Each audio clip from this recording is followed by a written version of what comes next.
इस सीन में दिखाया गया है कि लियोन रोजेस की तरफ ब्रांच लेकर खड़ा हुआ है और रोजेस उसे कहती है कि तुमने आखिर मेरे खिलाफ कार्रवाई करने के लिए सोच लिया है। तो फिर लियोन उससे कहता है कि ये सिर्फ एक ब्रांच है क्वीन, तुम इस ब्रांच को कैसे एक वेपन की तरह बुला रही हो।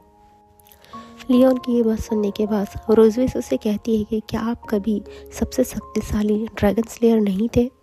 इस ब्रांच का यूज़ आपके हाथों में एक हत्या के हथियार के रूप में भी किया जा सकता है ना? रोजेस की ये बात सुनकर लियोन लंबी गहरी सांस बाहर छोड़ता है और कहता है कि ओह तुम भी।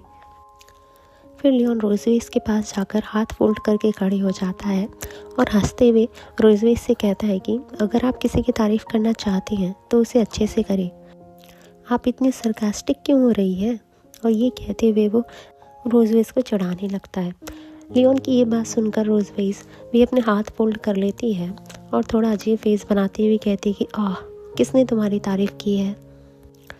फिर लियोन थोड़ा दूर जाकर अपने दोनों हाथ पीछे कर लेता है, अपने सिर के पीछे करके वो कहता है कि TSK मैं तुम्हें डराना चाहता था, लेकिन अगर तुम नहीं डरे तो आखिर ये व्यर्थ ही हो गया। लियोन की ये बात सुनकर रोजेस कहती है कि मुझे नहीं लगता कि आप अपनी करंट सिचुएशन में किसी ब्रांच से मुझे चोट पहुंचा सकते हैं। ऐसा कहते हुए वो अपने हाथ फैला देती है और फिर वो कहती है कि नोआ ने कल मुझे लेटर लिखकर बताया कि वह इन दिनों ठीक है और उससे हमें चिंता करने को नहीं कहा है। फिर नेक्स्ट सीन में दिखाया गया कि रोजेस और लियोन वहीं उस ट्रेनिंग एरिया में एक बेंच पर बैठे हुए हैं और रोजेस की ये बात सुनकर लियोन अपना एक हाथ बेंच के ऊपर रखकर रोजेस की तरफ देखने लगता है।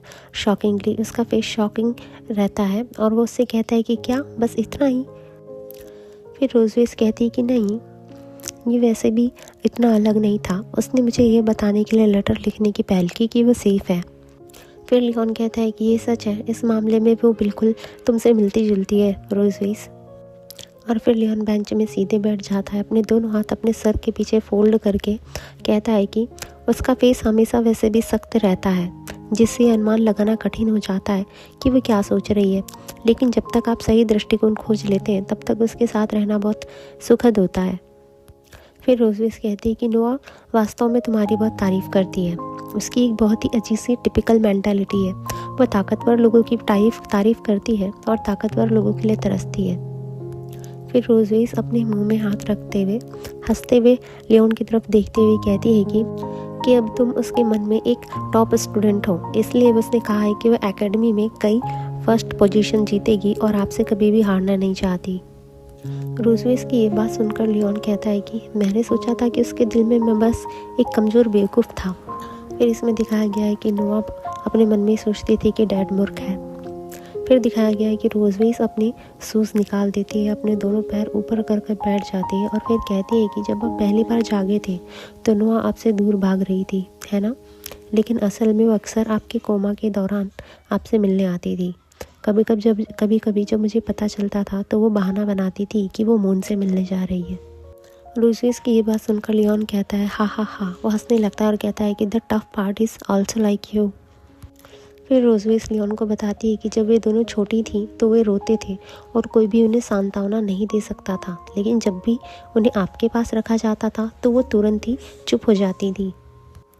शायद इससे पहले कि आप ये सब महसूस करें, ब्लड रिलेशन ने आपको पहले ही एक दूसरे से बांध दिया है।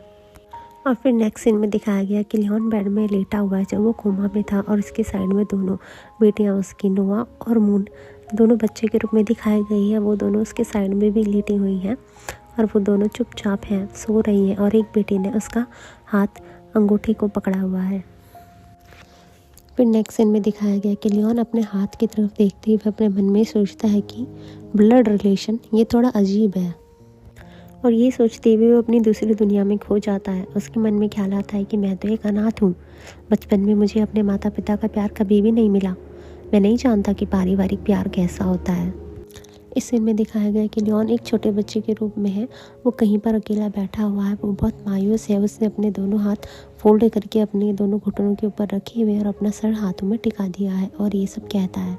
फिर नेक्स्ट सीन में दिखाया गया कि लियोन जब छोटा बच्चा था तो वो अपने मास्टर और उनकी वाइफ के साथ खड़ा हुआ है और फिर वो कहता है कि जब मैं 5 साल का था मेरे मास्टर और उनकी वाइफ ने मुझे गोद ले लिया। यद्यपि हमारा ब्लड रिलेशन नहीं था फिर भी उन्होंने मेरे साथ अपनी बेटी जैसा व्यवहार किया। फिर नेक्स्ट सीन में दिखाया गया कि लियोन जब छोटा बच्चा था तो वो एक बच्चे को अपनी फैमिली के साथ खेलते हुए देख रहा था। वो बच्चा बहुत खुश था और कह रहा था मॉम डैड, डैड मॉम। तो उनको देखते हुए लियोन के मन में पहली बार ख्याल आता है कि मेरे घर की कल्पना आई, लेकिन कभी कभी मेरे दिल में एक तरह की कमी भी फील होती थी। और वो मन में सोचता था कि काश मेरे मास्टर और उनकी वाइफ मेरे रियल मॉम डैड होते। नेक्स्ट सीन में देख के दिखाया गया है कि लियोन के मास्टर की वाइफ उसके सर पे हाथ फेरते हुए उससे कहती है कि लियोन फ्यूचर में आप किसी और के डैड बनेंगे। ये बात सुनकर लियोन कहता है कि डैड सच में? फिर वो मास्टर की वाइफ उससे कहती कि हाँ, वे आपके खून के पानी से भी ज़्यादा गाढ़े फैमिली मेम्बर्स होंगे जिससे आप बहुत प्यार करेंगे, उनकी रक्षा करेंगे और उनके लिए सब कुछ कुर्बान कर देंगे। फिर दिखाया गया है कि लियोन फैमिली के रूप में रोजविस और अपनी दोनों बेटियों को देख रहा है और उनको देखकर वो अपनी मुट्ठी कसकर बांधता है और अपने मन में ठानता है कि यस, वो मेरे सबसे फेवरेट फैमिली के मेंबर्स हैं। इतने में उसे रोजविस की आवाज़ सुनाई देती है। रोजविस उससे कहती है कि तुम क्या सपना देख रहे हो, हमें वापस जाना चाहिए।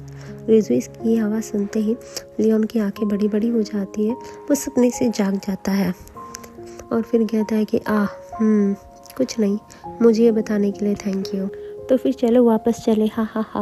और फिर रोजविस भी जाने के लिए रेडी होती है और वो बेंच से अपना एक पैर नीचे अपनी सैंडल के पास लाकर रोक देती है और फिर अजीब सा फेस बनाते हुए लियोन की तरफ देखते हुए उससे कहती है कि चूँकि आप मुझे थैंक यू देना चाहते हैं तो प्लीज़ मुझे जूते पहनाने की मदद करें। रोजविस की ये बात सुनकर लियोन सटिया जाता है और वो कहता है कि क्या? और वो बेचारा सोच में पड़ जाता है, अजीब सा फेस बनाता है। उसके मन में क्वेश्चन मार्क आ जाता है कि आखिर ये ऐसा क्यों कह रही है। और वो कहता है